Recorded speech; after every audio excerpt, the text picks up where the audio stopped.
Welcome to the Salmon Runs YouTube. Enjoy the video. You're ready to start. Confirm whether your external keyboard is Bluetooth or wired and ensure it has power. Low battery causes dropouts.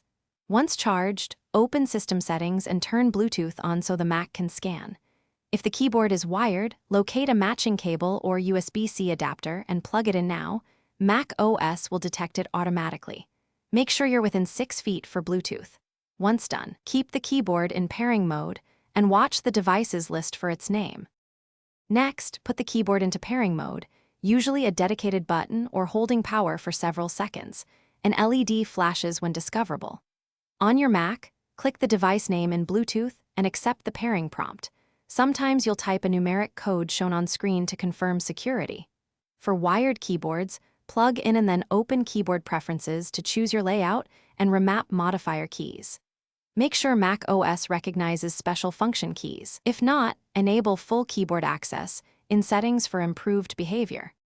Finish by testing every key and the function row. Adjust key repeat and delay in keyboard settings so typing feels natural. If you use alternate languages or layouts, add them and verify the input menu. Remap modifier keys if Command and Alt feel swap to match your workflow.